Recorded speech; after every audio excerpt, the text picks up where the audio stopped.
지난주에 교회가 주님이 거하시는 성전이 되려면 만민이 기도하는 집이 되어야 된다, 그런 말씀 같이 나눴죠. 만민이 기도하는 집이 되지 못하면 교회는 성전이 아니라 강도의 소굴이 되기 쉽습니다.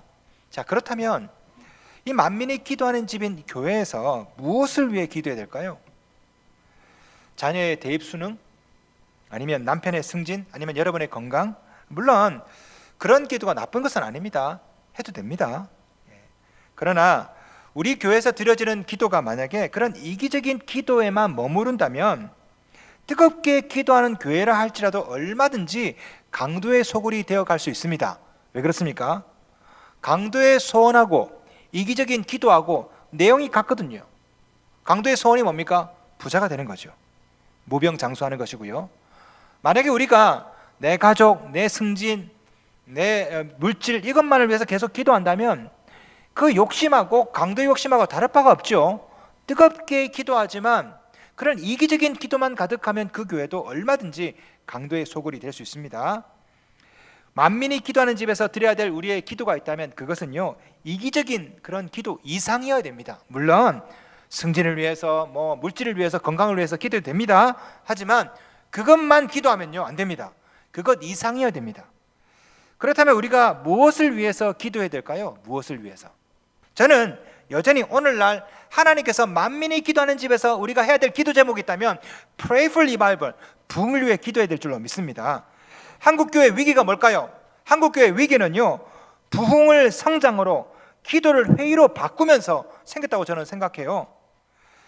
한국교회 안에 어느새 자리 잡은 멘탈리티가 있습니다. 그게 뭐냐면 서바이벌 멘탈리티예요. 살아남는 멘탈리티, 생존 멘탈리티.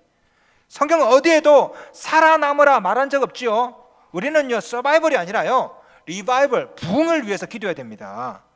왜 그렇습니까? 그래야 교회가 살고 가정이 살고 개인이 살아나기 때문에 그래요. 생존이 아닙니다. 부흥이에요, 부흥. 자, 그렇다면 부흥이 뭘까요? 부흥. 부흥이 뭡니까? 부흥, 흥부. 흥부가 기가 막혀, 흥부가 기가 막혀. 그러면 이제 부흥이 이제 흥부가 부흥이 되는 건가요? 아니죠. 어떤 사람은 부흥하면 부부간 흥 하는 게 부흥이래요. 싸우면 부흥회. 예. 매주마다 부흥회 자주 하시죠? 예. 부흥회 하시고 헌금은 교회로 하십시오. 예. 이 부흥이라는 말은 사실은 기독교에서만 쓰는 게 아닙니다. 세상에서도 많이 쓰는 단어예요. 백제가 망하고 AD 660년에 백제 유민들이 모여가지고 일으켰던 운동이 뭡니까? 백제 부흥운동. 나당연합군에 의해서 고구려가 망했습니다. 그때 보장왕과 그 다음에 건모잠, 안승이 일으켰던 게 뭡니까? 고구려 부흥운동. 부흥이란 말은 이미 다 쓰고 있습니다. 제가 찾아보니까 부흥초등학교가 있더라고요. 부흥중학교, 부흥고등학교가 있습니다. 부흥식당도 있어요. 여기 맛집인데 부흥식당도 있습니다.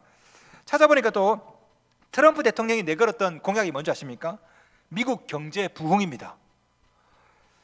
서울시가 지금 내걸고 있는 캐치프레이즈가 하나가 뭐냐면 게임 산업 부흥이에요. 거기에 500억을 투자한다고 그러더라고요.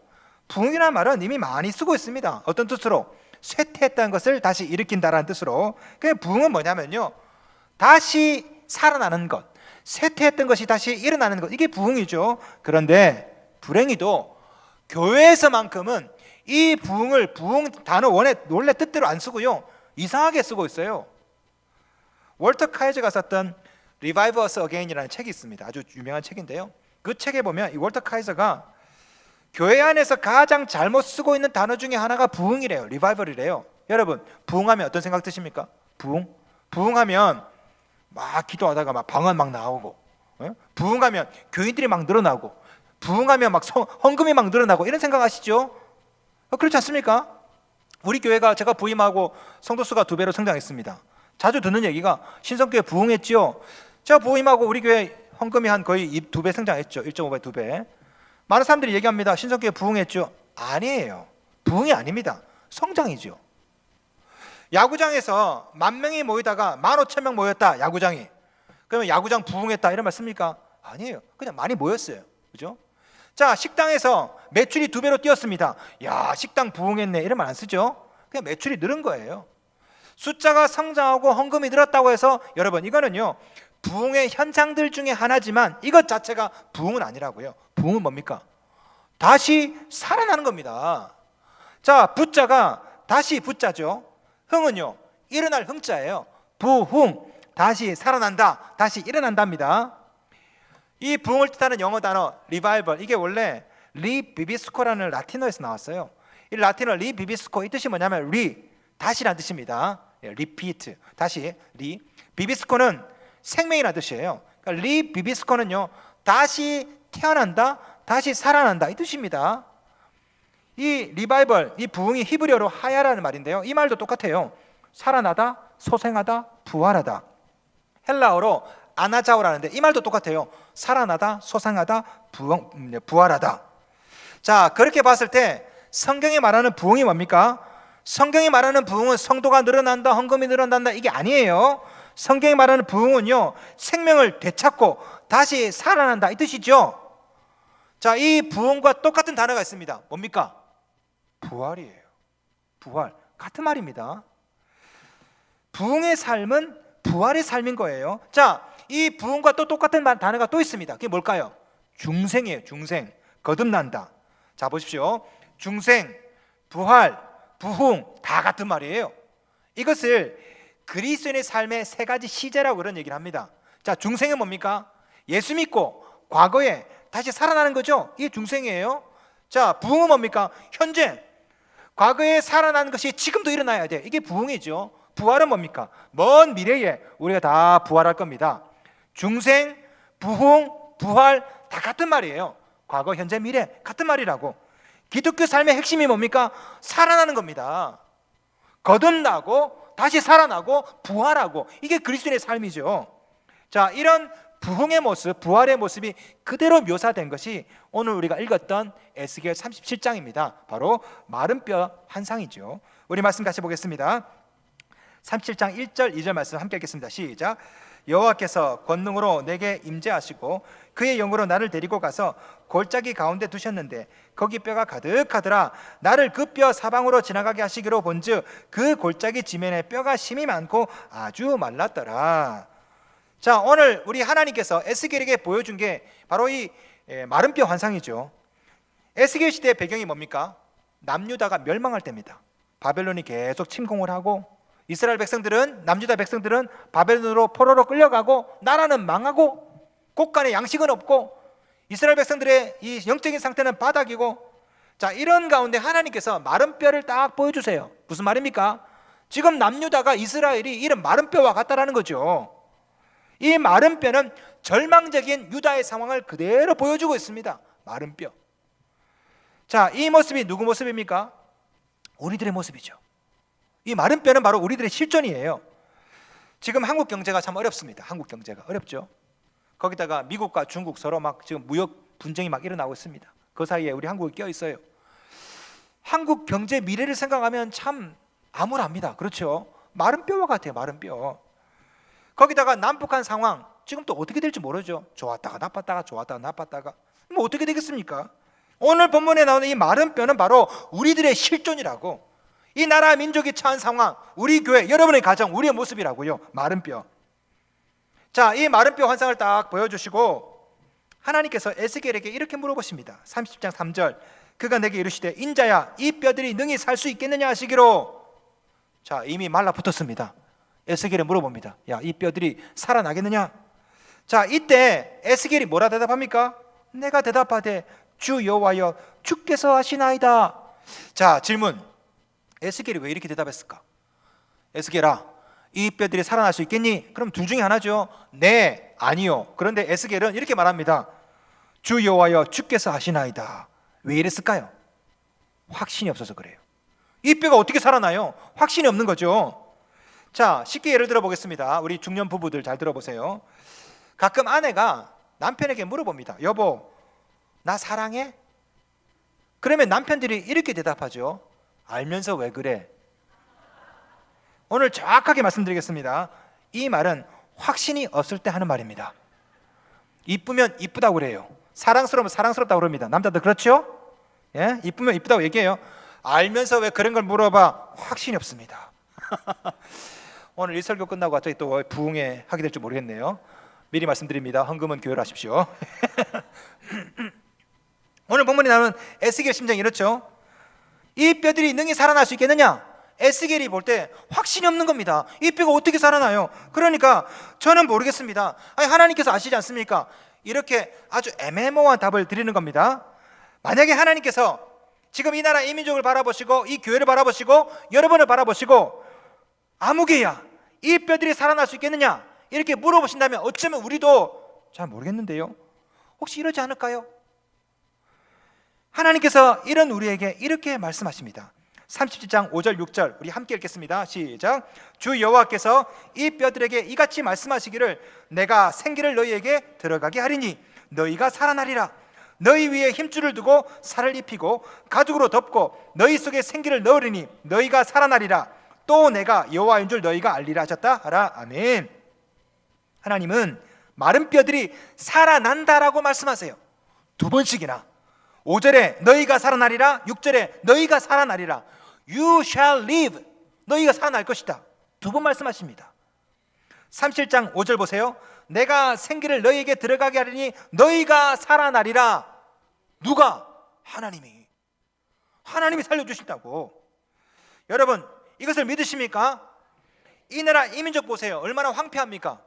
경제가 어려워요. 국제정세 복잡합니다. 자연재해, 아니 태풍 오다가 비 오다가 이 비 지나가면 비가 또 오네요. 자, 이 비가 그치면 가을에 또 어떤 질병이 또 우리를 덮칠까요? 계속해서 질병이 오고 재해가 오고 사회 갈등이 있고 계층적인 갈등이 있고 남북 갈등, 한일 갈등, 이 중국과 미국 사이에 한국이 껴있고 도대체 이 한국교회, 이 나라, 이 민족 어디서 손을 대야 될지 모르겠습니다. 그러나 하나님께서는 말씀하세요. You shall live. 다시 살아날 것이라고. 다시 살아나는 것이 뭡니까? 이게 부흥이죠. 부흥. 하나님께서 반드시 여러분 가정을, 이 교회를, 우리나라를 살려주실 겁니다. 할렐루야. 한국교회가 망한다, 어렵다, 그러나 저는 믿습니다. 하나님께서 반드시 살려주실 거예요. 뭐 이슬람이 있고 뭐 이단들이 판을 치고 야 기독교는 이제 끝난 건가? 아니에요. 지난 2000년간의 기독교 역사를 보십시오. 어려울 때마다 항상 살아났습니다. 중세시대 때, 암흑의 중세시대 때 종교개혁이 일어났죠. 16세기에. 자, 17세기에 뭐가 일어났습니까? 경건주의 운동, 청교도 운동이 막 일어났습니다. 진화론이 판을 칠 때 다시 한번 갱신 운동이 일어났거든요. 18세기에 웨일즈 부흥 운동, 미국의 대각성 운동, 19세기에는요 위대한 무디의 부흥 운동이 일어났죠. 전 세계 선교사가 파송되어서 19세기 별명이 뭡니까? 위대한 19세기예요. 20세기 들어가가지고 영국 웨일즈, 미국 아주사거리, 휘튼, 그리고 1907년 평양 대부흥, 1974년 엑스플로, 1980년 복음화 대성에 계속해서 부흥이 있어 왔습니다. 지금 어려워도요 반드시 하나님께서 살려주십니다. 이전에 그렇게 하셨던 것처럼 오늘을 사는 우리에게 하나님은 다시 말씀하십니다. 다시 살아나리라. 할렐루야. 반드시 살아납니다. 여러분 가정도, 이 교회도, 나라와 민족도 하나님이 살려주세요. 자, 이 부흥을 위해서 우리가 해야 될 일이 뭘까요? 두 가지예요. 두 가지. 하나는요 하나님의 말씀을 듣는 겁니다. 두 번째는 들은 말씀을 선포하고 증거하는 거예요. 이렇게 하면 살아날 수가 있습니다. 자, 오늘 본문에 보시면 하나님께서 에스겔에게 요구하신 것이 있습니다. 37장 4절 말씀 함께 읽겠습니다. 시작. 또 내게 이르시되 너는 이 모든 뼈에게 대언하여 이르기를 너희 마른 뼈들아 여호와의 말씀을 들을지어다. 이걸 요구하신 거죠. 하나님의 말씀을 들은 에스겔에게 마른 뼈들에게 그대로 대언하래요. 그대로 말씀을 증거하라고 합니다. 여호와의 말씀을 들을지어다. 그러면 어떤 일이 납니까? 마른 뼈들이 살아나죠. 그죠? 여러분 살리는 것은 여러분이 아닙니다. 에스겔이 아니에요. 하나님께서 에스겔에게 요구한 것은 이 민족을 살려내라 이게 아닙니다. 그냥 대언해서 말하래요. 네가 들은 말을 전하랍니다. 살리는 것은 누가 살려요? 하나님이. 오늘 이 시대에 여러분과 여러분 가정과 교회, 나라, 민족을 살리는 분은 여러분이 아닙니다. 하나님이 살리세요. 여러분이 할 일은 이 하나님의 말씀을 듣고 이 하나님의 말씀을 전하면 되는 겁니다. 그러면 하나님이 살려주세요. 할렐루야. 왜 말씀입니까? 성경이 이렇게 말합니다. 하나님의 말씀은 살아있고 활력이 있어 좌우의 날쌘 어떤 검보다 예리하여. 하나님의 말씀은 살아있지요. 이 말씀이 들어가면 그 사람도 살아나게 되는 것입니다. 저는 이 말씀이 교회와 가정, 이 나라 이 민족을 살리는 것이라고 저는 믿습니다. 활력이 생기고 우리가 해야 될 일은요, 이 살아있는 말씀을 그대로 전하고 대언하면 되는 것입니다. 여러분 이제부터 이 하나님의 말씀을 잘 들으십시오. 잘 들었다면 이 하나님의 말씀을 선포하고 증거하시기 바랍니다. 자, 오늘 본문에 보니까 이 에스겔이 하나님의 말씀을 대언합니다. 그랬더니 놀라운 일들이 일어납니다. 7절 말씀, 이 뼈 저 뼈가 들어맞아 뼈들이 서로 연결되더라. 외형적인 회복이 막 일어났습니다. 거기다가 내면의 회복도 일어났습니다. 보십시오. 10절 말씀, 생기가 그들에게 들어가매 뼈가 맞고 생기가 들어가고, 거기다 이것이 공동체로 확산이 됐습니다. 10절 말씀 보세요. 10절, 이에 내가 그 명령대로 대언하였더니 생기가 그들에게 들어가매 그들이 곧 살아나서 일어나 서는데 극히 큰 군대더라. 자, 이게 부흥의 모습입니다.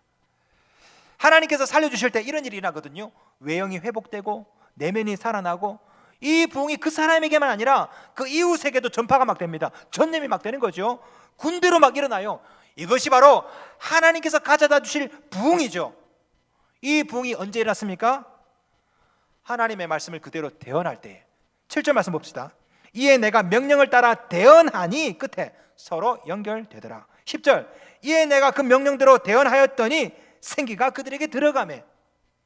하나님의 말씀을 대언하고 선포했더니 뼈들이 연결되고 생기가 들어가고. 여러분, 오늘날 우리가 해야 될 일이 바로 이겁니다. 하나님의 말씀이 증거되고 선포되면요, 어떤 가정도 어떤 기업체도 살아납니다. 할렐루야. 왜? 하나님의 말씀은 살아있기 때문에. 우리가 부흥시키는 거 아니에요. 하나님이 하십니다. 우리가 할 일은 하나님의 말씀을 듣고 이 들은 말씀을 선포하고 증거하는 겁니다. 여러분도 오늘부터 선포하시기 바랍니다. 마른 뼈 같은 가정아 살아나라. 마른 뼈 같은 교회야 살아나라. 마른 뼈 같은 나라와 민족아 살아나라. 여러분, 이 일을 위해서 기도의 자리, 말씀의 자리로 오시기 바랍니다. 부흥의 부자는요, 참 재밌습니다. 이 부자는요, 복자라는 뜻도 있고요, 부자라는 뜻도 있어요. 한자어가 발음이 다른 두 개의 단어입니다. 그런데 같은 단어를 쓰고 있습니다. 복자로 쓸 때는 돌아올 복이라는 말로 쓰고요, 이것이 부자로 쓸 때는 다시 부자라는 말로 써요. 자, 이게 왜 이렇게 되냐면요, 원래 부흥의 이 부자가 풀무지라는 모습을 한자어로 형상화시켰다고 합니다. 풀무질. 보십시오. 넣었다 뺐다 넣었다 뺐다 하죠. 반복하는 거예요. 그죠? 그래서 다시 부가 나온 거예요. 그다음에 돌아오다 넣었다가 돌아오는 거죠. 돌아올 복자가 된 겁니다. 그러니까 부흥의 부자는요, 다시 돌아오는 거예요. 무슨 말입니까? 전혀 새로운 게 아니에요. 있던 것들을 다시 반복하는 겁니다. 저는 그래서 오늘도 우리는 하나님의 부흥을 열망하며 이 부흥을 선포하며 기도했으면 좋겠습니다. 여러분이 하나님의 해답이에요. 마지막으로 제가 웨일즈 탄광촌의 한 청년 이야기를 하고 마무리하겠습니다. 이반 로버츠라는 한 청년이 있습니다. 영국 웨일즈에 있는. 이 청년은 공부를 많이 하지를 못했어요. 초등학교 나오고 공부를 많이 못했습니다. 중등, 고등 공부를 잘 못했습니다. 탄광촌의 광부로 그렇게 어려서부터 이제 일을 하게 되었죠. 근데 이 청년이 하나님의 은혜로 말씀을 늘 좋아하고 늘 기도를 사모했습니다. 지하 갱도에 들어가서 다른 사람들은 쉬는 시간에 담배 피고 할 때 이 친구는 혼자 그 안에서 지하 갱도에서 말씀을 읽고 기도를 한 거죠. 자, 그러다가 어느 날 1904년 어느 날 이 이반 로버츠라는 청년이 기도하다가 하나의 음성을 듣게 됩니다. 내가 웨일즈에 부흥을 주리라. 자, 이 말씀을 듣고 나니까 이 청년의 가슴이 뜨거워진 거예요. 이거 누군가에게 전하고 싶은 거죠. 그래서 교회를 찾아갔습니다. 목사님, 제가 하나님께로부터 음성을 들었습니다. 이 음성을 우리 교인들하고 나누고 싶은데요, 저에게 시간 좀 내주시겠습니까? 목사님이 안 되는데, 혹시 정하고 싶으면 수요예배 끝난 다음에 다 끝나고 축도 끝나고 다 끝난 다음에 나와서 얘기하라고. 네, 알겠습니다, 목사님. 자, 수요예배 끝났습니다. 목사님이 축도해서 끝났어요. 교인들이 다 돌아가는데 이때 이 청년이 나와서 성도 여러분 잠깐만요, 집에 가지 마시고 제 말 좀 들어보세요. 그래서 대부분 갔습니다. 청년이에요, 청년. 그냥 많이 배우지도 못했던 부식한 청년입니다. 다 집에 돌아갔는데 저 청년이 무슨 말 하나 해서 17명이 남아 있었습니다. 자, 이 청년이 자기가 깨달았던 말씀, 하나님의 은혜를 17명의 성도들에게 얘기를 하기 시작한 거예요. 이 17명의 성도들이 은혜를 받았습니다. 목사가 아니에요. 그냥 청년입니다. 은혜를 받았어요. 이 청년이 제가 이 말씀을 내일 저녁에도 전하겠습니다. 오실 분 오십시오. 그 다음날 저녁에 조금 더 많은 성도들이 왔습니다. 그때 은혜가 또 임한 거예요.